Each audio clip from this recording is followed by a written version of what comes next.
Lorsque nous abordons le livre de l'Apocalypse et tout livre de la Bible d'ailleurs, il faut savoir qu'il y a deux procédés pédagogiques, deux modes de pensée qui sont en face de nous. Deux modes de pensée d'ailleurs contradictoires, différents, ça peut être complémentaire, ça dépend dans quel sens on le voit. On distingue le mode de pensée grec, la pensée grecque, de la pensée hébraïque. Ça ne fonctionne pas de la même manière.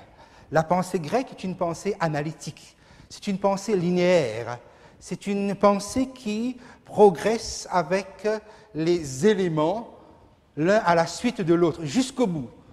On va au bout d'un point, on passe à l'autre, donc les thèmes se suivent ainsi de suite. Tandis que la pensée hébraïque est une pensée plutôt synthétique, plutôt globale, et qui fonctionne en procédé de parallèle.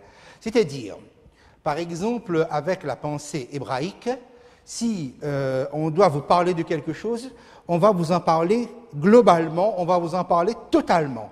Pas forcément de manière complète, mais on va aborder la chose d'une manière totale. Ensuite, on revient et on recommence. C'est le mouvement de parallèle, c'est-à-dire on va donner une révélation en forme de parallèle. On revient sur la même période et on va maintenant vous parler de la même chose, mais en complétant.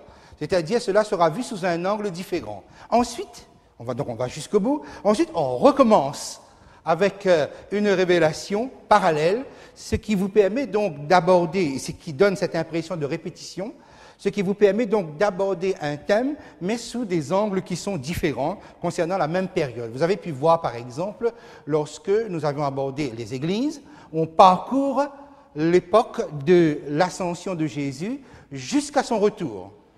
Lorsque on passe aux sceaux, les 7 sceaux, on reprend la même période, l'ascension de Christ jusqu'à son retour. Ensuite, on passe aux trompettes, même période, et ainsi de suite. C'est ce qu'on appelle donc le procédé en parallèle. Le livre de l'Apocalypse est écrit dans ce procédé hébraïque, dans ce mode de pensée hébraïque. Il y a beaucoup d'avantages à cela.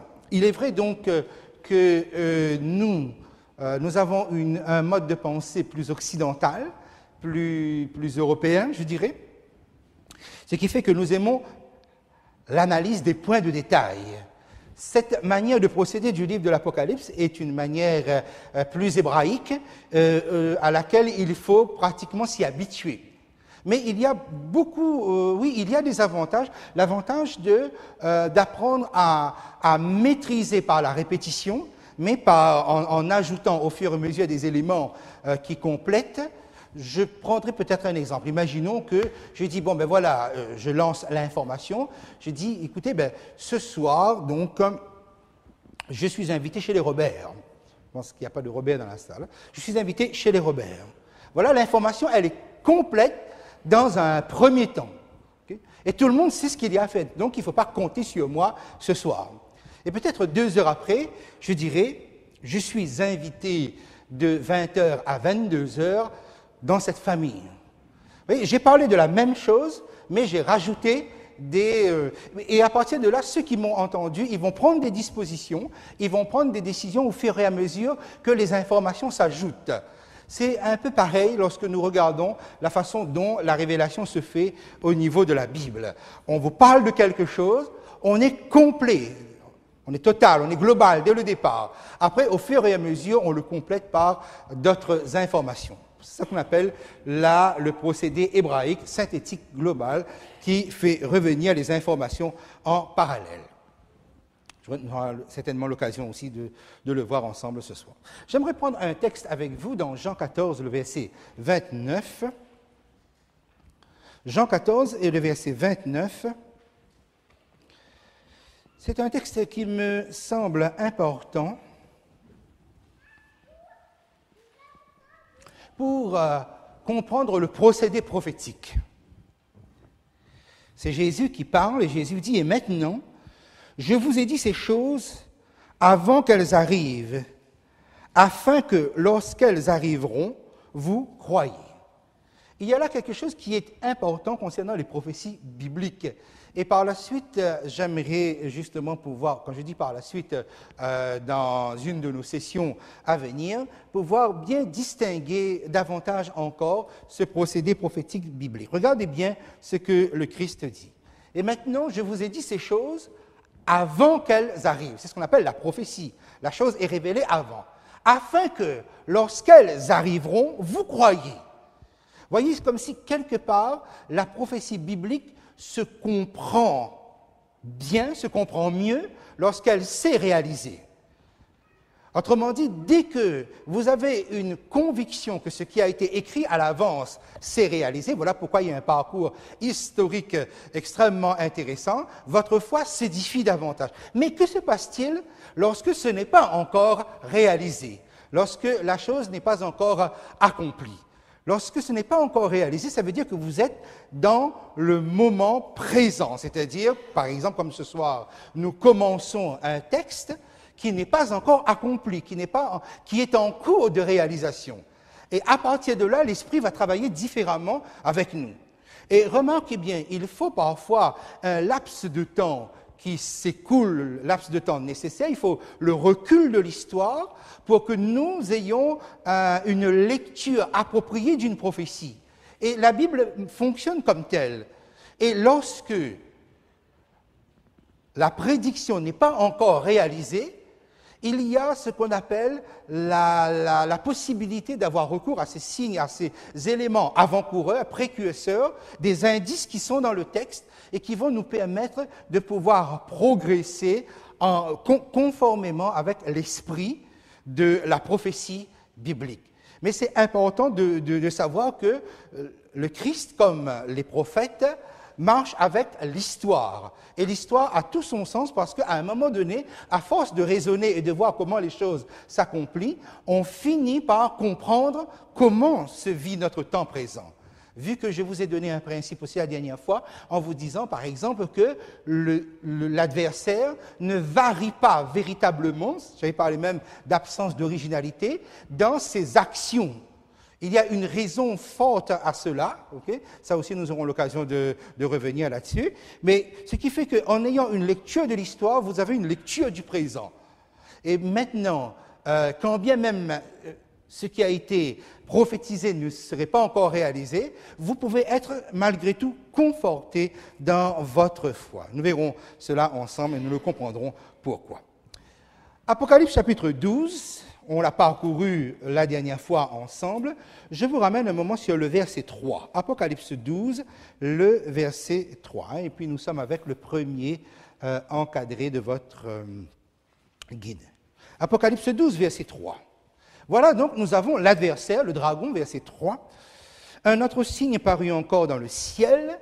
Le signe qui fait apparaître le dragon paraît dans le ciel. Ce qui veut dire que ce signe-là est sous le contrôle de Dieu. Parce qu'il y a 7 fois le mot séméion est utilisé dans l'Apocalypse, 3 fois est en rapport avec Dieu et 4 fois est en rapport avec le faux prophète, c'est-à-dire donc l'ennemi qui est en face de nous, de notre époque à nous, de notre époque contemporaine. Et quand le signe est employé avec Dieu, ça veut dire que même si le signe montre l'adversaire, le dragon, Dieu est en contrôle. Alors, nous avons ici donc, verset 3, « Et voici, c'était un grand dragon rouge ayant 7 têtes et 10 cornes, et sur ces têtes, 7 diadèmes. » Vous avez donc votre schéma ici, ça se retrouve sur l'écran. Cela nous permet donc de nous resituer dans les 7 têtes du dragon. Ça veut dire quoi? Ça veut dire que le dragon, l'adversaire, utilise dans un déroulement historique, il utilise des instruments qui sont à son service. Et c'est avec ces instruments qu'il se place en face du peuple de Dieu. Première tête, dans ce temps des nations, puisque le livre de l'Apocalypse se rattache à Daniel, Babylone. Ensuite, deuxième tête, les Mèdes et les Perses. Troisième tête, la Grèce. Quatrième tête, Rome. Remarquez bien que ce sont des empires qui sont forts sur la base d'une puissance politique. Jusqu'à Rome, nous avons 4 empires universels, et le livre de Daniel nous permet de comprendre qu'il n'y aura pas de 5e empire universel qui dominera la terre. Vous retenez bien cette information parce que c'est essentiel. C'est dans ce sens que les révélations en parallèle nous permettent de comprendre. Daniel nous montre qu'il y en a 4. Le 5e, c'est le retour de Jésus qui va donc installer le royaume de Dieu. Le 5e royaume universel sera donc le royaume de Dieu installé par Jésus-Christ. Donc, avec Rome, nous en avons fini avec les puissances politiques.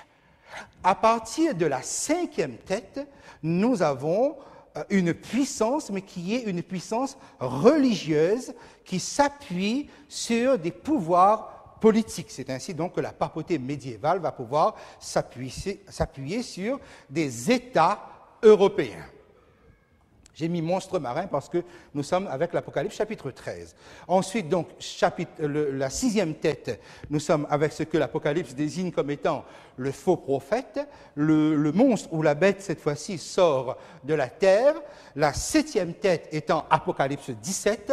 La 5e tête qui ressuscite à la fin, juste avant le retour de Christ. Et puis, vous avez le retour de Jésus.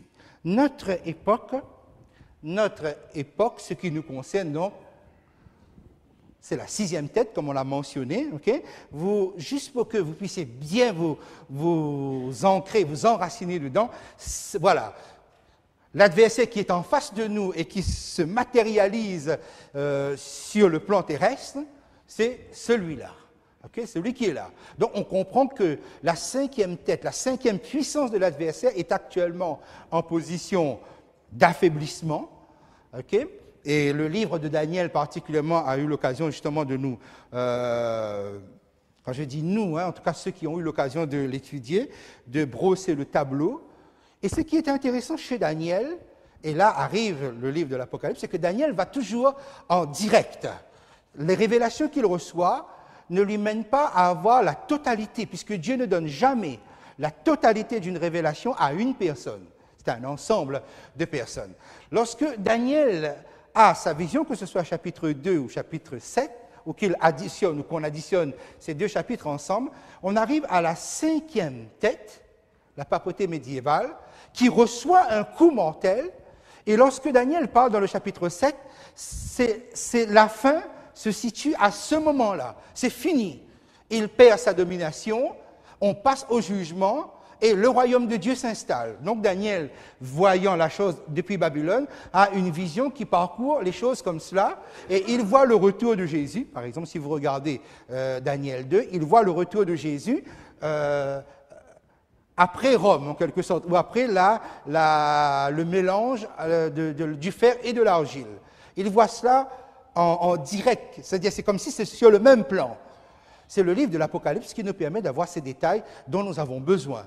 Par exemple, normalement, avec le livre de Daniel, l'histoire, tout s'arrête ici. C'est-à-dire le moment où la corne, où cette puissance qui est ici, reçoit un coup mortel. C'est fini, il est détruit, anéanti à jamais. On passe au royaume de Dieu. Ou bien Daniel 2, on passe au retour du Christ. Mais l'Apocalypse va compléter, va combler, il va dire non, c'est pas fini. Et cela va rejoindre justement le livre de l'Apocalypse dans le sens, le chapitre 10 par exemple. Je ne sais pas si vous vous rappelez de cette mentalité qu'il y avait. On arrive au chapitre 10, on est dans cette période qui se situe ici. Donc 18e siècle, fin 17e siècle, 18e siècle. Et là, vous avez le lion de Juda qui pousse un cri de victoire. C'est fini, ok, la victoire est remportée. Et là, les 7 tonnerres se préparent à pousser à un moment donné. Ils le font, ils font entendre leur voix, qui est une voix d'acclamation, et Jean se prépare à écrire. Et l'ange lui dit non, celles les paroles n'écrit pas. Et là, Jésus, comme si Jésus se rétracte, il vient devant et il dit, ok, je jure qu'il n'y a plus de temps. Que tout cela, que la voix de la 7e trompette se fera entendre et que, voilà, toutes les promesses de Dieu vont se réaliser. Comme si, non, il y a quelque chose, il y a une parenthèse qui s'ouvre dans l'histoire. La fin est derrière vous, mais une parenthèse va s'ouvrir ici. Et cette parenthèse, c'est votre époque. C'est notre époque. Tout aurait pu s'arrêter ici, après la 5e tête. On ouvre une parenthèse et nous situons dans cette parenthèse-là. Donc c'est le chapitre 13. Alors je vous invite donc à le prendre avec moi. Dans le chapitre 13, nous sommes donc avec la 5e tête. Chapitre 13, l'adversaire va utiliser la 5e tête, son 5e pouvoir. Et lorsque nous regardons la description qui est ici, puis je vis monter de la mer une bête qui avait 10 cornes et 7 têtes, et sur ses cornes 10 diadèmes, et sur ses têtes des noms de blasphème. La bête que je vis était semblable à un léopard, ses pieds étaient comme ceux d'un ours, et sa gueule comme une gueule de lion. Le dragon lui donna sa puissance et son trône, et une grande autorité. Voilà, vous avez la 5e tête, mais maintenant, essayez de penser où nous sommes, si vous arrivez à vous remettre dans la ligne du chapitre 12 de la semaine dernière. Chapitre 12, le verset 16. Ce sont les 2-3 versets qui précèdent ce que je viens de lire ici. Et la terre secourut la femme, et la terre ouvrit sa bouche et engloutit le fleuve que le dragon avait lancé de sa bouche. À quel moment de l'histoire la terre est devenue un élément secourable pour la femme persécutée par le dragon? Période 1260 années, 538, 1798. C'est donc après 1798 que la terre devient un élément secourable. Ce que nous venons de lire se situe donc fin 18e siècle et début du 19e siècle. Remarquez bien, la Rome papale est affaiblie et l'histoire est derrière nous. L'histoire de la 5e tête qui a opprimé les saints pendant cette longue période se trouve être derrière nous. Et remarquez que le chapitre 13, le verset que nous venons de lire, réintroduit de nouveau la Rome papale. C'est-à-dire donc on revient comme une répétition. La deuxième bête de l'Apocalypse 13, c'est-à-dire la 6e tête, celle qui nous intéresse, verset 11, « Puis je vis monter de la terre une autre bête qui avait 2 cornes semblables à celles d'un agneau et qui parlait comme un dragon. » Ça, c'est la puissance qui est en face de nous et la puissance qui nous intéresse. Alors pourquoi avoir réintroduit, alors que, effectivement, nous ne sommes pas menacés par la papauté médiévale, c'est quelque chose qui est essentiellement derrière nous, mais pourquoi être revenu dessus? Quand la Bible revient, rappelez-vous ce que je vous ai dit quand on parle du procédé en parallélisme, quand la Bible revient sur quelque chose, ce n'est jamais pour une question de répétition ou une pure répétition. C'est parce qu'on va ajouter des informations qui vous sont nécessaires à vous. Donc, sur le schéma qui est ici, nous avons lu, nous venons de lire, chapitre 12, verset 17, que le dragon est en colère et il part en guerre, et finalement il part en guerre contre le reste. Le reste, on l'a vu la dernière fois, ceux qui gardent les commandements de Dieu et qui ont le témoignage de Jésus. À quel moment, donc, cette colère s'exprime? À quel moment de l'histoire cette colère s'exprime? Et à quel moment il part en guerre contre le reste qui garde les commandements de Dieu et le témoignage de Jésus? Lorsque, effectivement, la femme devient reste. Lorsque, effectivement, les 1260 années sont passées. Et là, nous sommes donc avec la deuxième bête que l'Apocalypse appelle le faux prophète. Chapitre 13, versets 11, 18. La question, donc, pourquoi avoir réintroduit la papauté médiévale ici? Il y a 2 raisons que nous pouvons dire dans un premier temps. C'est qu'on va mettre des informations qui nous seront essentielles pour comprendre comment l'ennemi actuel, terrestre, agit. Sur quelle base, sur quel modèle. Et effectivement, la deuxième bête, c'est-à-dire celle qui est en face de nous dans notre époque contemporaine, en face de nous, agit en présence de la première bête. On fait référence à cette première bête qui est ici. Et pour faciliter les choses, l'Esprit de Dieu va replacer cette bête-là à cette section du livre de l'Apocalypse. Et il y a une deuxième raison pour cela. c'est justement pour nous préparer à la 7e tête. Pourquoi? Parce que la 7e tête du dragon qui est encore à venir, qui ressuscite, qui revient, doit être identifiable très rapidement, très facilement par les enfants de Dieu. C'est pourquoi le chapitre 13 se termine, c'est ici la sagesse. Que celui qui a de l'intelligence calcule le nombre de la bête. Ici, nous sommes purement dans un processus d'identification qui devient aisé. Et cette première section du verset 1 à 10, où on remet la papauté médiévale, même si ce n'est pas votre ennemi actuel, okay, mais on le replace afin que vous puissiez avoir des indices. Alors, revenons un moment dans ce Apocalypse, chapitre 13, versets 1 à 10, puisqu'on nous le propose ici. Versets 1 à 10, vous avez 2 sections. Nous sommes donc avec la papauté médiévale. 5e tête. Ça va, hein, vous me suivez bien dans mon flot de paroles. Hein? Okay. Cette partie comporte 2 sections.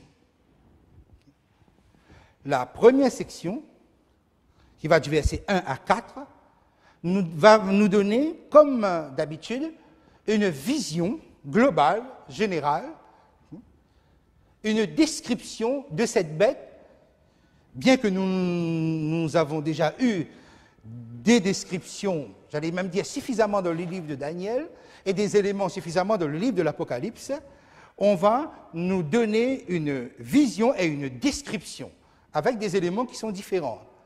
Ensuite, le verset 5, 8, on va nous décrire son action, on va nous donner les explications. OK? Ça va, vous avez noté? Alors, on regarde le texte ensemble. Okay. Ça va nous donner, dans un premier temps, quelques informations. L'origine, il vient de la mer. Qu'est-ce que la mer? La mer représente les nations, les peuples, les foules. Apocalypse 17, verset 15. Hein, vous retrouvez ça dans Apocalypse 17, verset 15. On l'avait utilisé aussi la dernière fois. On va nous donner une information sur sa nature. Il hérite des nations contre nature, pratiquement, que Daniel utilise dans la vision du chapitre 7 de son livre. Effectivement, lorsque maintenant on nous présente Babylone, Mèdes et Perses, Grèce et Rome, on nous présente sous l'image des animaux, mais des animaux contre nature, des animaux féroces, des animaux violents, mais des animaux contre nature. Parce que ce lion a des aigles d'ailes, par exemple. Le léopard a 4 ailes, le léopard qui représente la Grèce. L'ours qui est censé représenter les Mèdes et les Perses a 3 côtes dans la gueule. Ce sont donc des animaux qui sont hybrides, dont les espèces sont mélangées. C'est-à-dire donc qu'ils ne sont pas de la création de Dieu. Qu'est-ce que cela indique? Cela indique que les nations de ce monde ne sont pas des produits de Dieu, ne sont pas des institutions divines. Elles sont, ce sont des nations contre création. Elle ne ressort pas de la création de Dieu. Et la deuxième chose, c'est que ces animaux sont féroces, ce qui indique bien leur caractère violent.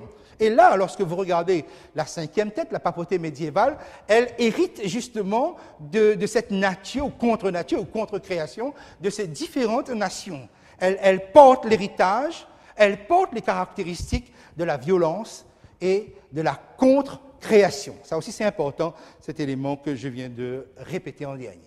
Ensuite, le verset nous indique, le verset 2, le dragon lui donne sa puissance, et son trône et une grande autorité.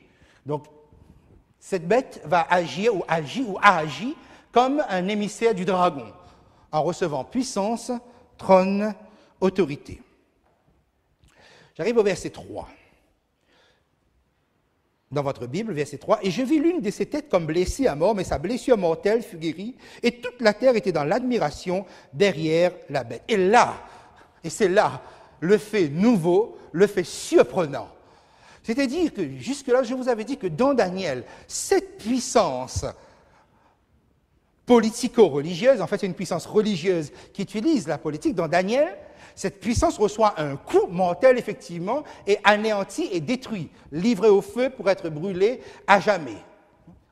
Le livre de l'Apocalypse introduit une information, c'est que la bête est bien blessée mortellement, mais c'est une puissance qui va connaître une guérison, une puissance qui va connaître une résurrection. D'accord?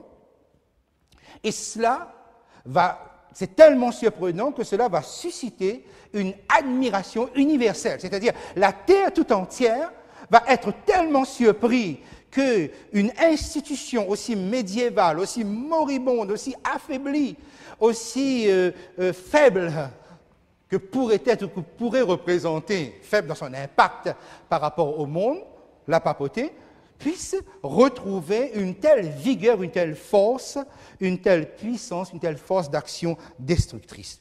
Et cela va susciter, c'est la résurrection de cette bête qui va amener l'admiration sur toute la terre. Voilà des informations qui ne se trouvaient pas ailleurs, qui se trouvent maintenant ici. Le verset 4 nous donne la finalité.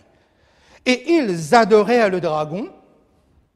Regardez bien le mot utilisé, ça se joue sur l'adoration.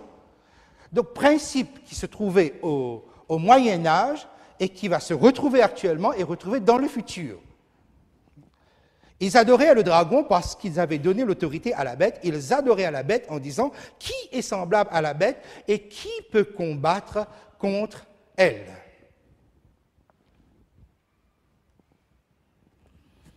Et là, nous avons des informations suffisantes pour nous permettre de comprendre que nous sommes ici dans l'usurpation. Ce que je mets comme imitation de Christ, c'est pour usurper l'adoration sur la terre. C'est-à-dire que pourquoi ce n'est pas le Christ qui est adoré? La dernière fois, par exemple, je vous avais parlé de la structure qui a mis en place la Vierge Marie par le principe de l'Immaculée Conception. Effectivement, donc, voilà un recours qui fait que même à La Réunion, et surtout à La Réunion, les gens vont plus populariser Marie que populariser Jésus. Jésus n'est pas une puissance divine qui est connue ou reconnue dans leur esprit. Mais ça ne s'arrête pas là, le diable est véritablement complet dans son action. Et regardez bien ce que le Moyen-Âge a donné, dans cette période 538-1798. Les informations sont là-dedans. Okay? La bête est blessée à mort. Le mot blessé, qui est utilisé ici, c'est le mot immolé qu'on utilise pour l'agneau. D'ailleurs, le verset 8, okay, on parle les noms qui ne sont pas inscrits dans le livre de vie de l'agneau immolé. Voilà. Ça, c'est un mot qui se rattache à Jésus, qui est utilisé pour le Christ, qui est utilisé ici pour le coup mortel que la bête a reçu. Ensuite, on nous parle de guérir. Et le chapitre 17 va donner à ça l'ampleur, l'impulsion d'une véritable résurrection qui va surprendre dans l'admiration. Louis II a traduit « étonné » dans le chapitre 17. Okay? Quelque chose qui est admirable. Comment, partant de rien, de la poussière pratiquement, quelqu'un peut s'élever aussi haut. Ensuite, qui est semblable à la bête? Et vous avez là une mentalité du monde qui va aussi ressusciter cette mentalité du monde. Qui est semblable à la bête? Vous avez là une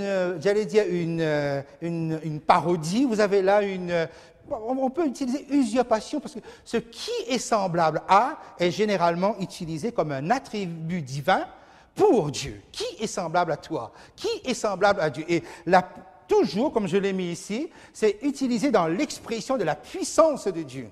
D'autant plus que ce qui est semblable à, c'est un des noms que Jésus porte lorsqu'il est en conflit directement avec le diable, avec Satan, Michel ou Michael. Et vous avez donc la Rome médiévale qui a puisé dans les attributs divins, et particulièrement de Jésus, pour porter, pour donner de la puissance à son action. Nous avons bien ici donc une espèce de représentation de Jésus-Christ. Et cela donc, si vous avez suffisamment noté, vous avez eu le temps de noter, je vous donne deux citations très rapidement. Okay?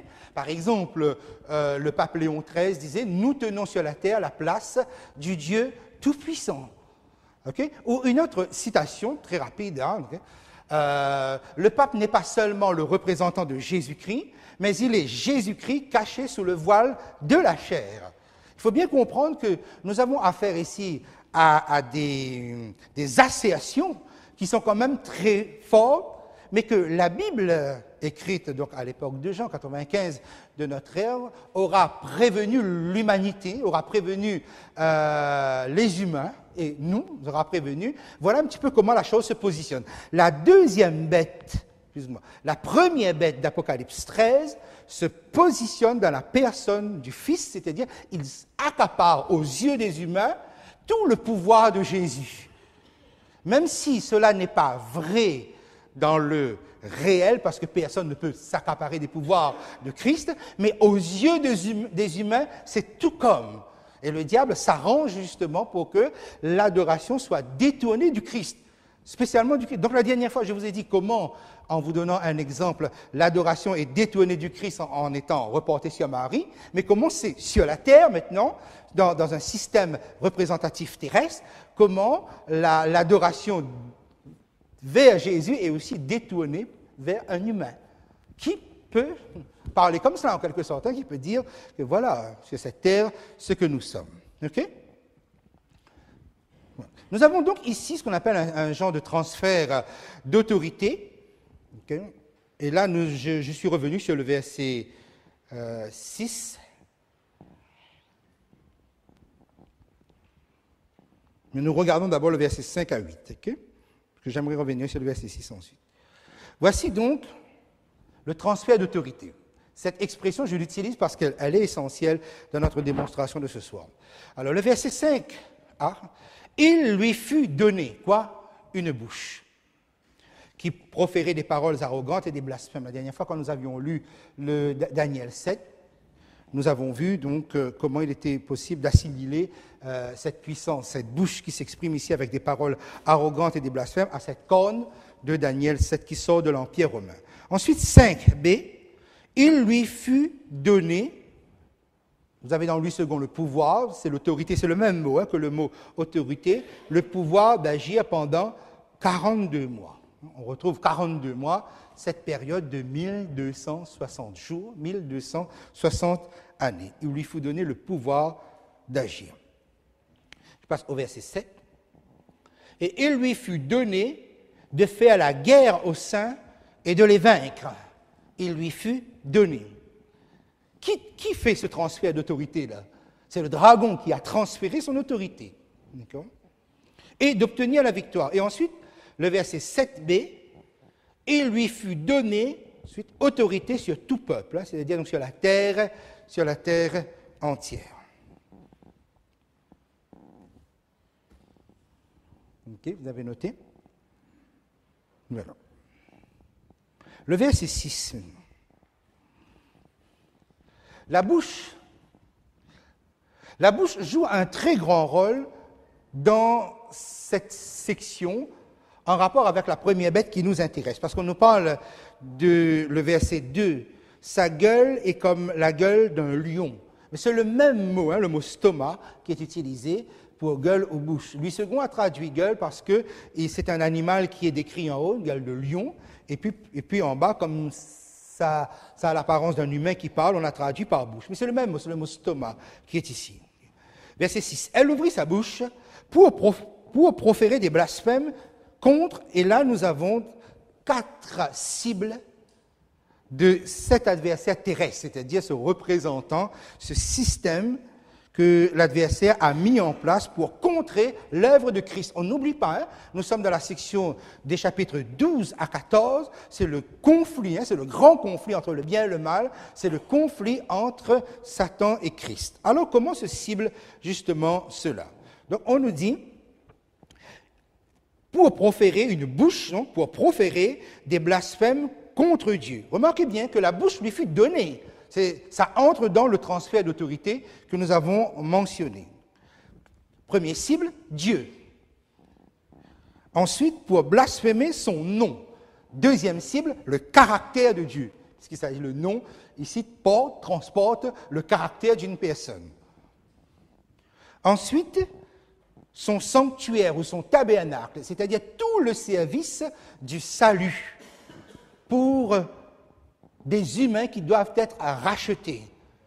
Ce service se fait au ciel.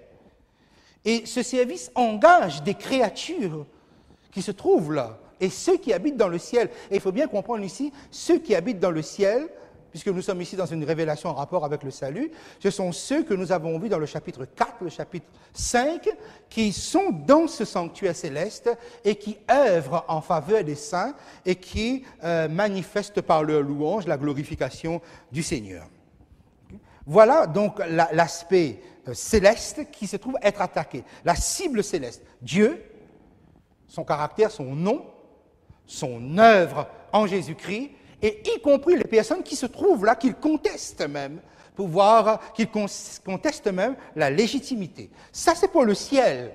Maintenant, le verset 7, vous avez, il lui faut donner de faire la guerre aux saints et de les vaincre. Dans un instant, donc, je voudrais revenir un petit moment là-dessus, je vous dirai pourquoi. Okay? On poursuit ensemble, hein, on continue. Nous arrivons donc avec la deuxième bête. Hein, nous continuons la structure, de comprendre la structure du texte comme le texte est. Nous arrivons avec la deuxième bête, le verset 11. Le verset 11, vous pouvez lire « Puis je vis monter de la terre une autre bête qui avait 2 cornes, semblables à celle d'un agneau, et qui parlait comme un dragon. » Là, c'est la section qui nous intéresse parce que c'est notre époque. Okay? Et c'est cette partie-là, okay? Autant la première partie est facile d'une manière de dire, est plus aisée à définir parce que ça fait partie du passé. Et on a le recul. Quand vous regardez 538, 1798, ben vous avez largement de la documentation, tout ce qu'il faut pour pouvoir placer tout ça d'une manière exacte. Mais voilà, maintenant, c'est notre actualité. Ça change.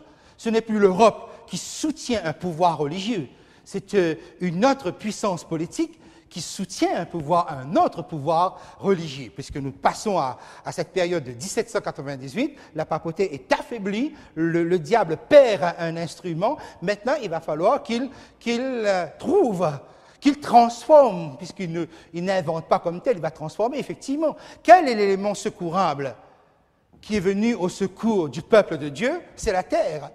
Où est-ce que vous croyez qu'il va aller? Où est-ce que vous croyez qu'il va prendre son instrument? Là où est l'instrument de Dieu, il va en faire son instrument, et effectivement.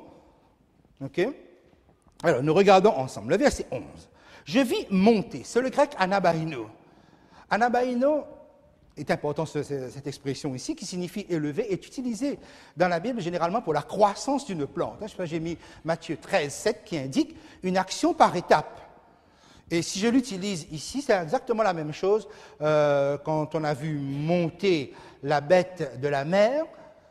Tout ne s'est pas réalisé, la papauté n'a pas été accomplie, n'a pas atteint sa puissance du jour au lendemain comme ça. Non, les choses se sont faites par étapes. Comme une plante qui s'élève, qui grandit.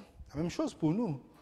C'est-à-dire que maintenant que nous sommes concernés par les lignes qui suivent, les versets qui suivent, il va falloir être extrêmement vigilant pour essayer de saisir et de comprendre comment les choses sont en train de s'accomplir. Parce que ça, c'est en train de croître, c'est en train de grandir, c'est en train de s'élever. Mais ce n'est pas arrivé à maturité, cette prophétie qui se trouve être sous nos yeux. La terre. Qu'est-ce que la terre? Les livres prophétiques font pratiquement toujours référence et allusion, ou en tout cas référence même de manière indirecte, à la terre telle qu'elle est apparue au sortir des mains de Dieu.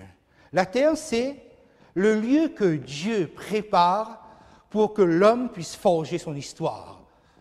C'est ça la création. La création, l'eau couvrait partout, et Dieu va repousser l'eau pour créer le sec. Et l'histoire des hommes se forme sur le sec, pas sur la mer. À partir de là, maintenant, la terre va devenir un symbole d'un lieu choisi par Dieu, d'un moyen choisi par Dieu pour qu'une nouvelle histoire commence. Et ça va être donc le nouveau monde, puisque effectivement, c'est bien ce nouveau monde, c'est bien ce nouveau territoire qui va venir au secours des persécutés qui étaient en Europe. Le texte se poursuit. 2 cornes. La corne, je n'ai pas mis ici puisque il va de soi dans l'évidence de Daniel, dans le prolongement de Daniel. La corne représente la puissance. Ici, c'est la corne semblable, corne d'agneau. 2, c'est pour faire référence aux 2 témoins que nous trouvons dans le chapitre 11 et le verset 3. Le chiffre 2, c'est le chiffre du témoignage. C'est pas par hasard que dans le chapitre 11, il y a 2 témoins qui prophétisent. Mais attention, 2 témoins qui prophétisent devant le Seigneur de toute la terre. Vous vous rappelez, on avait lu ça, étudié cela ensemble, en tout cas parcouru. Donc le chiffre 2 fait référence à 2 témoins. Et ça lance déjà l'idée de la prophétie. Et ensuite, l'agneau traduit donc le trait, le caractère chrétien que cette bête possède. Ça devient intéressant, hein? Okay. Parce que la première bête avait des caractéristiques chrétiennes, alimentée par l'ensemble d'une puissance politique. Et là, la deuxième bête a aussi des caractéristiques chrétiennes. D'accord? Vous gardez bien cette idée-là. Hein? Caractéristiques chrétiennes, différentes, mais nous allons voir en quoi. Okay? Et ensuite, donc, parle comme un dragon, chapitre 12, ou Genèse, chapitre 3, vous savez comment parle le dragon en utilisant le mensonge. Okay? Voilà, donc ce qui est devant nous. Donc la Bible, quelque part, enfin, ces révélations prophétiques, nous donnent des éléments pour que nous puissions nous situer. Il faut acquérir, faire l'acquisition de ces éléments, parce que vous ne pouvez pas comprendre si vous ne faites pas l'acquisition de ces éléments de base. Dans la désignation, comment on l'appelle? On l'appelle, chapitre 16, verset 13, chapitre 19, verset 20, chapitre 20, verset 10, l'appelle faux prophète. Et ce qui est surtout intéressant, donc j'ai mis là le mot en grec, littéralement c'est le prophète du mensonge. Est-ce que vous voyez comment les choses s'agencent? Okay? Il parle comme un dragon. Comment parle le dragon? Le dragon ment. Jésus dit, voilà, il est menteur dès le commencement. Il ne se tient pas dans la vérité, il ne parle pas de la vérité, il ne connaît pas la vérité. Et regardez bien comment cette puissance qui parle comme un dragon, okay, est appelé le prophète. Littéralement, hein, pseudo, d'ailleurs le mot pseudo, c'est un mot grec qu'on utilise jusqu'à présent aujourd'hui. Okay, prophète, littéralement, prophète du mensonge. Et il faut savoir aussi que l'utilisation du faux prophète ici s'inspire de l'épisode du roi Saül dans 1 Samuel 28. Vous rappelez donc que Saül s'était écarté déjà de la droiture devant Dieu. Et ça va jusqu'à la sorcellerie, puisqu'il va en secret consulter la magicienne d'Endor. Et là, il y a quelque chose qui est très intéressant, parce que effectivement, donc la magicienne fait apparaître quelqu'un. Et le texte nous dit, quand Saül lui pose la question, mais que vois-tu? Cela veut dire donc que Saül ne voyait pas. La magicienne lui dit, je vois un Dieu qui monte de la terre. Je vois un Dieu qui monte de la terre.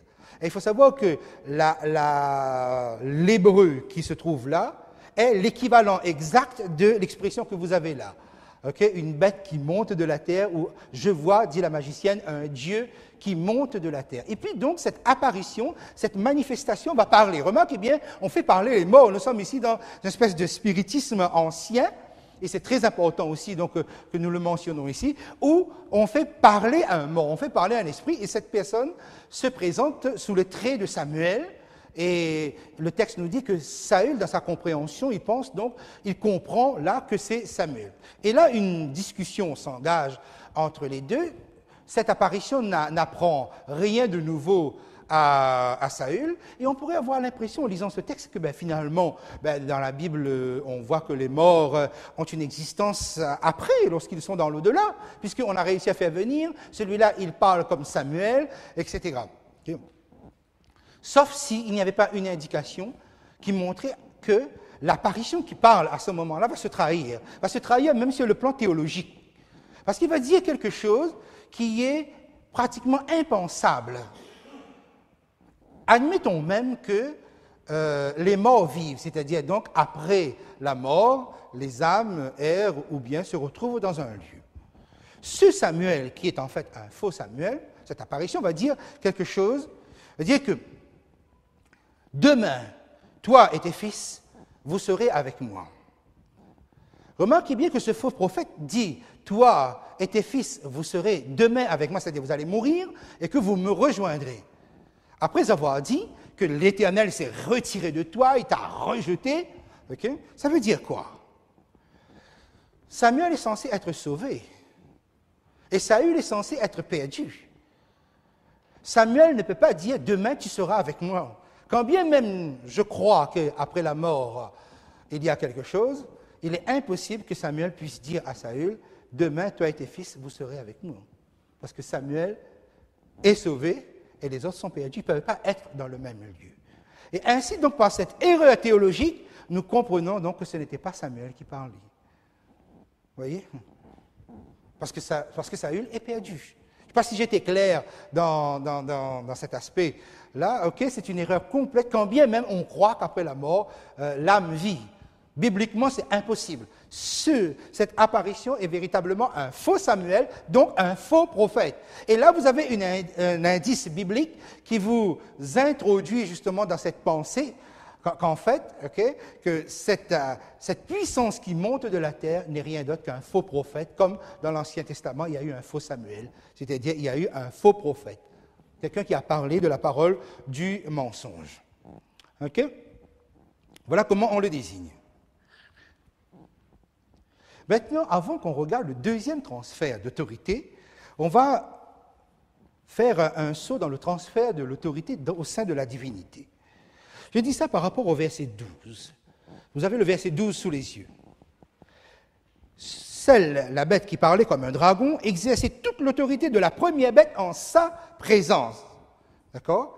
En sa présence. C'est l'autorité de la première bête en sa présence. Okay? Et elle faisait que la terre et ses habitants adoraient la première bête dont la blessure mortelle avait été guérie. Pour comprendre le transfert d'autorité qui se joue ici, et qui est une imitation du transfert d'autorité au sein même de la divinité, allons-y un instant dans ce qui s'est passé entre le Père, le Fils et le Saint-Esprit. Là, vous m'excuserez, parce que je n'ai pas mis ce schéma sur votre feuille, okay, mais je m'arrangerai pour vous le mettre parce que j'avais mis un certain nombre de versets ici. Mais c'est très important. Voici comment les choses se sont passées dans le plan du salut, Père, Fils, Saint-Esprit. Le plan du salut va fonctionner par un transfert d'autorité. Mais pensez bien, nous sommes dans le plan du salut. Ce n'est pas en rapport avec la nature de Dieu qui fait des transferts. Le Père a une autorité qui transfère à son Fils, qui lui donc n'a pas, et qui transfère au Saint-Esprit, qui donc n'en a pas. Non, ce n'est pas cela. C'est la confusion totale que les témoins de Jéhovah, malheureusement, ont aussi introduit dans le débat entre les chrétiens. Non. Ici, nous sommes dans le plan du salut et dans l'incarnation du Fils. Qu'est-ce qui s'est passé?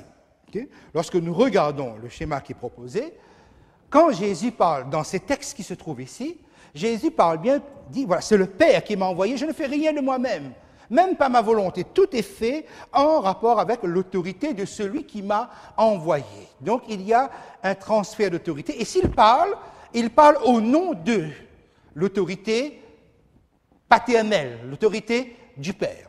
Ensuite, Jésus est sur le point de quitter la terre et il parle avec ses disciples. Et là, Jésus va donner un certain nombre d'informations intéressantes. C'est que finalement, si on doit aller au plus direct, il va faire un transfert d'autorité à son tour. C'est-à-dire que maintenant, je vous ai parlé, j'accomplis ce que j'ai à accomplir, j'ai encore des choses à vous dire, mais vous ne pouvez pas les supporter, mais je vous enverrai le Saint-Esprit. Et lui-même, il ne parlera pas de lui-même, okay, mais de ce qu'il aura entendu. Et tout ce qu'il dira, ça vient de moi. Donc, il y a un transfert d'autorité entre le Fils et le Saint-Esprit. Okay?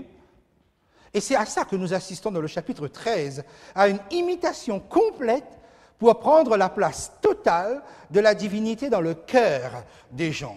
Car, effectivement, dans le chapitre 13, avec la première bête,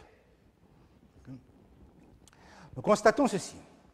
C'est que le dragon transfère son autorité, c'est dit comme tel, okay, trône, puissance, son autorité à la bête qui monte de la mer, au monstre marin, en quelque sorte. Et ici, qu'est-ce que nous avons? Okay. Avec la deuxième bête, la bête de la mer qui est maintenant affaiblie, dans les conditions, imaginez bien, rappelez-vous bien les conditions dans lesquelles finalement le diable s'arrange pour placer ce coup mortel que la bête a reçu. Il y a un transfert d'autorité. Maintenant, la bête qui monte de la terre va exercer sa domination, mais par rapport à une autorité qui vient de la bête qui sort de la mer, du monstre marin. Le monstre marin lui-même exerçant son autorité qui vient du dragon. Okay? Et nous avons dit que cette bête marine a imité le Fils, c'est dans l'imitation du Fils. Coup mortel, normalement on ne se relève pas de cela. Et il ressuscite de cela. Ça suscite un étonnement, ça suscite une admiration, ça suscite un émerveillement. Et on va jusqu'à donc s'arroger des attributs divins, comme qui est semblable à. Voilà, la bête est dans le rôle du Fils. Donc la question serait, dans quel rôle se trouve la bête ici, c'est-à-dire donc le monstre terrestre. Dans quel rôle il se trouve? Lorsque nous le prenons le verset 13, j'aurai l'occasion de revenir. Pour l'instant, donc, je suis dans la structure parce que c'est ça qui décante la suite des chapitres. La suite des chapitres pourrait se faire d'une manière beaucoup plus globale. Mais comprenez bien donc certains éléments qui se trouvent ici, verset 13. Elle opérait, c'est-à-dire nous sommes ici avec l'élément, la puissance qui nous concerne. Elle opérait de grands prodiges, et là c'est le mot signe, séméia, qui est utilisé. Elle opérait de grands prodiges jusqu'à même faire descendre du feu du ciel sur la terre à la vue des hommes. C'est-à-dire donc quelque chose qui est visible, quelque chose qui est reconnaissable facilement.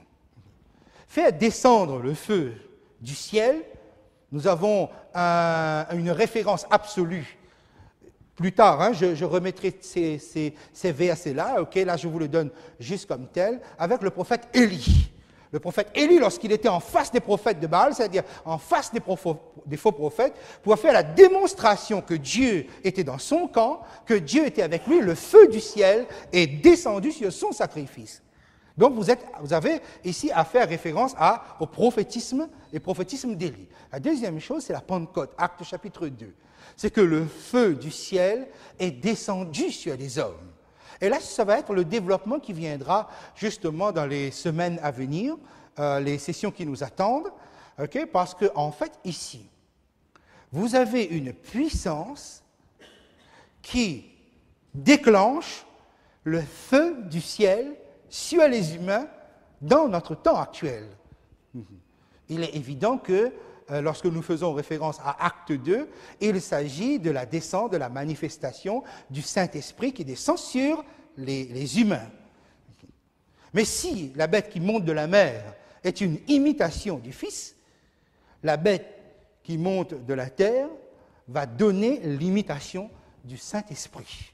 Ainsi donc, vous avez bien le dragon, le Père, la bête qui monte de la mer, ou la papauté médiévale, dans le rôle du Fils, avec le coup mortel, et la bête terrestre, c'est-à-dire donc le faux prophète, qui va jongler avec une puissance que le monde va qualifier comme la puissance du Saint-Esprit. C'est-à-dire, je répète, que le christianisme va qualifier comme étant la descente du Saint-Esprit. OK?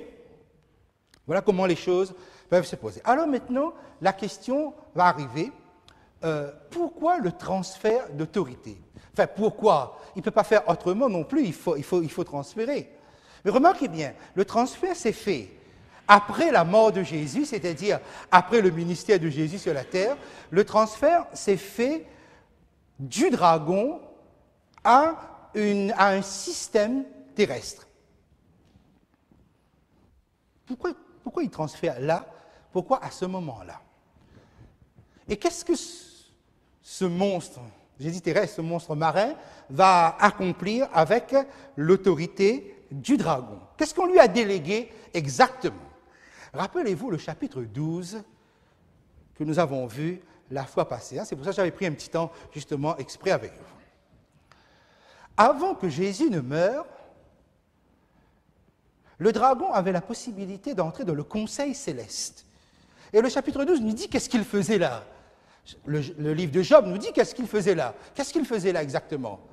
Il accusait, jour et nuit, d'une manière inlassable, d'une manière incessante, il portait ses accusations devant le conseil céleste, que nous avons vu tout à l'heure dans le verset, qu'actuellement il dénigre quelque part, c'est-à-dire il affaiblit l'impact sur la terre. Mais ok, mais avant la mort de Jésus, avant la croix, il avait cet accès et il accusait et il accusait. C'était quoi ces accusations? Ces accusations, c'était une remise en question de votre foi. Ainsi, avec le cas de Job, lorsqu'il dit à Dieu, mais tu crois quoi? Qu'il te serve par amour? Qu'est-ce que tu penses? Qu'est-ce que tu crois? Sa fidélité, c'est motivé par l'intérêt. C'est parce que tu le bénis, c'est parce que tu le combles. C'est pour ça qu'il est fidèle. Mais enlève-lui tout ça et tu verras. Et qu'est-ce que Dieu dit? Non, mais toi, enlève-lui, toi. Vas-y. Qu'est-ce qui s'est passé? Le diable le fait. Il lui fut donné, de faire la guerre à Job. Et il le fait. De vaincre, il a vaincu effectivement. Seulement, Job reste fidèle. On recommence l'attaque, on recommence, Job reste fidèle. Et Dieu lui dit, tu vois, il est resté fidèle. Pourtant, on lui a tout enlevé, il n'y a plus rien, tu lui as fait la guerre. Donc, ça veut dire que s'il reste fidèle, il est capable de m'aimer. Et la démonstration de Dieu et la défaite du diable, c'est ceci. C'est que, est-ce que vous êtes capable de rester fidèle à Dieu, même si demain, tous les problèmes de la terre s'abattaient sur vous? Dieu prend le pari dans le ciel que vous êtes capable, que vous pouvez le faire. C'est la démonstration qui est faite. Et le diable ne s'arrête pas en si bon chemin, il revient. On se rappelle par exemple du corps de Moïse. Dans le petit livre de Jude, juste avant le livre de l'Apocalypse, le verset 9, vous voyez que l'archange Michel, donc Jésus lui-même, dispute avec le diable le corps de Moïse. C'est-à-dire que le diable contestait le salut de Moïse. Pour lui, quelqu'un qui a péché comme Moïse a péché, qui lui a fait perdre d'ailleurs cette bénédiction terrestre, ne peut pas être sauvé, ne peut pas être ressuscité. Il y a une contestation. Mes amis, la contestation a été terrible. Et il a fallu que Jésus arrache le corps de Moïse parce que lui, il ne voulait pas. Il y avait un véritable conflit sur cette affaire. C'est ça le diable. L'accès, il avait au ciel pour pouvoir accuser. Il accusait. Et il demandait, mais pourquoi il n'est pas puni? Qu'il soit puni. Moi, j'ai été puni. Qu'il soit puni. Il demande la répression. Okay? Est-ce qu'il a eu gain de cause? C'est lui qui a été réprimé.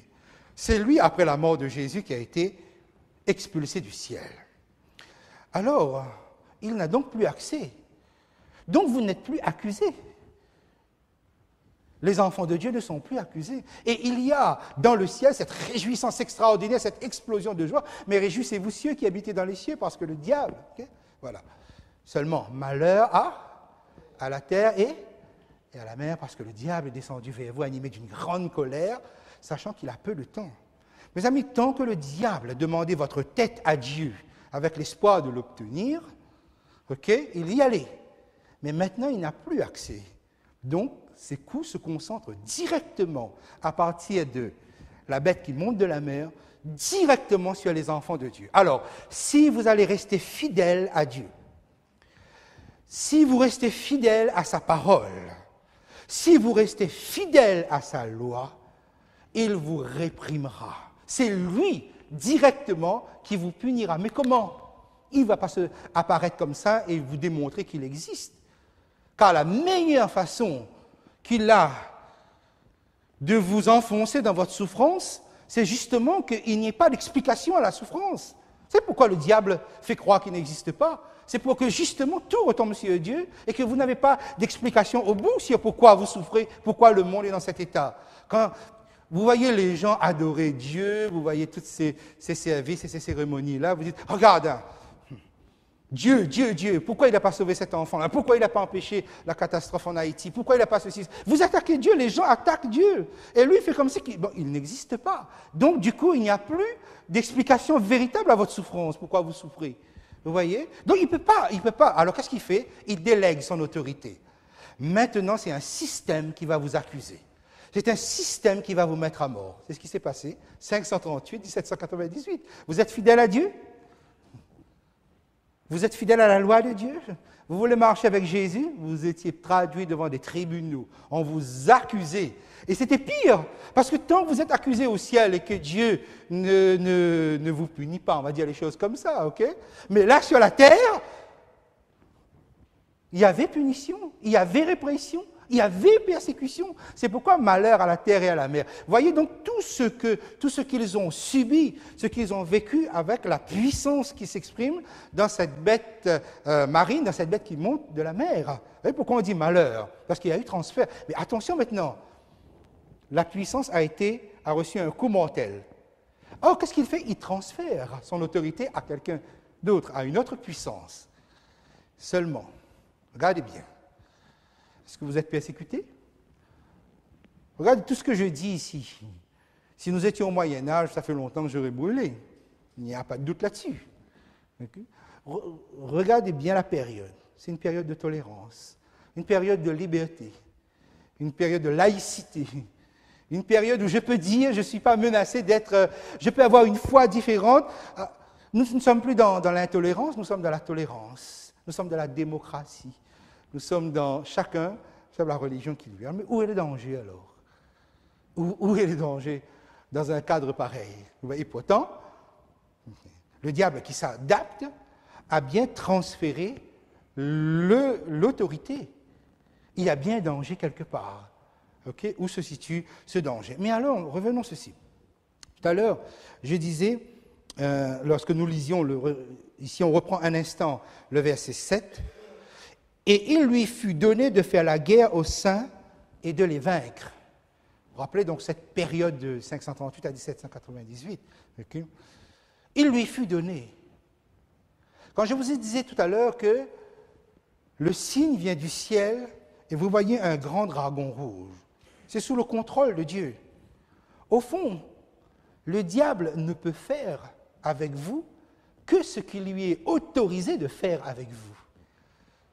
Ça, c'est son autorité. Il le transfère, il le transmet. Okay? Il ne peut faire que ce qu'il lui est permis de faire. Okay? Il lui fut donné de faire la guerre aux saints et de vaincre.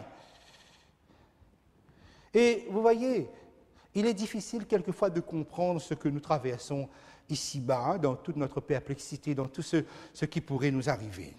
Et tout à l'heure, je vous avais posé la question, que se passerait-il si jamais vous étiez mis au défi de votre foi? Et quelquefois, on pourrait se demander pourquoi ça m'arrive à moi et ça n'arrive pas à l'autre. Pourquoi ça arrive, certains problèmes ou certaines épreuves touchent certaines personnes et pas d'autres.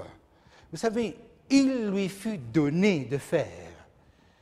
Et je dois donc comprendre que si demain, effectivement, tous les malheurs du monde tombaient sur moi, si je devais tout perdre, et dites-vous ceci, si Dieu ne vous sauve pas, ne vous a pas enlevé cette épreuve, c'est qu'il pense que vous êtes capable de sortir, d'être victorieux de cette épreuve. Parce que chaque victoire de l'enfant de Dieu, c'est la défaite de l'ennemi. Mais ce n'est pas le ciel qui a besoin de ça. Le ciel, quand il vous voit vaincre l'ennemi, comme Job a vaincu l'ennemi, lui qui était innocent, il a vaincu l'ennemi, le ciel explose de joie et il regarde vers Jésus. Parce que le ciel, vous ne pouvez pas voir, donc il ne vous regarde pas, il voit, mais c'est vers Jésus qu'il regarde. Quelquefois, il m'arrive de penser, vous savez qui? À Moïse. Puisque Moïse est ressuscité, Moïse est dans ce service céleste-là, lui aussi dans le sanctuaire céleste. Comment quelquefois Moïse doit regarder Jésus? Okay, lui qui a tellement subi, vous savez, la vie de Moïse se partage en 40 années. La première 40 années, Égypte, la deuxième dans le désert, là où il est vraiment tranquille, et il ne demandait qu'à rester là, et la dernière tranche de 40 ans, la dernière, là où il est le plus âgé, c'était l'existence la plus compliquée qu'il avait, même jusqu'au point de perdre des bénédictions. Vous savez, aujourd'hui, je me pose la question, comment Moïse doit regarder Jésus dans le ciel? Mais c'est extraordinaire, vous voyez? Parce que ce Jésus-là, non seulement a arraché sa vie de la main de l'adversaire qui réclamait, comment il doit le regarder? Avec quelle reconnaissance? De dire, je suis là, regarde tout ce que j'ai subi, tout ce que j'ai vécu sur cette terre, je suis là. Il a fallu que Jésus arrache cette dernière victoire. Il l'a arraché. C'est pourquoi vous ne pouvez pas voir visuellement le Christ, mais dans le ciel, là-bas, chaque fois que vous avez une victoire, il glorifie Jésus de la victoire que vous avez. Parce que c'est une victoire contre l'adversaire. Mais alors, donc, on en arrive à ceci. Le ciel n'a pas besoin que vous soyez éprouvés, ni Jésus. Mais pourquoi les épreuves vous arrivent alors? Parce que quelqu'un a besoin de votre victoire. Parce que quelqu'un peut-être que vous ne connaissez pas, peut-être que vous ne voyez pas, ou peut-être que vous n'imaginez pas. C'est votre conjoint, c'est votre enfant, c'est vos parents, ce sont vos voisins, votre patron, votre église. Parce que quand vous passez par une victoire, quand vous passez par une série de malheurs qui débouchent sur votre victoire, il y a quelqu'un qui est en train de ressusciter dans votre victoire. Et c'était la situation d'Étienne, qui était lapidé. Il meurt rempli de grâce du Saint-Esprit. On peut donc mourir rempli de grâce du Saint-Esprit. Le regard sur un ciel, mais qu'est-ce qu'il voyait? Pas le bleu du ciel, non. Il voit Jésus dans le sanctuaire céleste et il peut dire encore pardonne les péchés. Et il meurt. Et il y a quelqu'un qui ressuscite dans ses cendres, c'est l'apôtre Paul. Quelqu'un encore plus grand que lui. Donc, Paul, qui n'avait pas vu la victoire terrestre de Jésus, a vu la victoire terrestre d'un serviteur de Jésus. Et il devient encore plus grand. Mes amis, c'est cela. C'est cela notre vie aussi avec le ciel. Eh bien, je prie vraiment ce Seigneur que vous qui avez accès à cette liberté, ce n'est pas une vraie liberté, hein, c'est une pseudo-liberté, on va dire, hein, mais vous avez la possibilité de pouvoir parcourir et d'être véritablement, grâce au livre de l'Apocalypse que nous parcourons, être véritablement en communion intime avec Jésus-Christ. Nous avons reçu la vocation de la victoire. Nous sommes un peuple victorieux. Nous sommes des enfants fidèles victorieux. C'est déjà, le ciel a déjà inscrit cela sur notre dossier. Okay? Alors n'ayez pas peur de ce qui est devant vous. Et je ne pense pas vous effrayer en vous le disant ce soir, puisque vous avez la foi, et ce qui est devant nous est terrible. Et le livre de l'Apocalypse nous aura aussi prévenus de cela. Donc nous allons aborder tous ces thèmes de l'image de la bête, du nombre de la bête, du nom de la bête, de 666, commencer à l'aborder la semaine prochaine.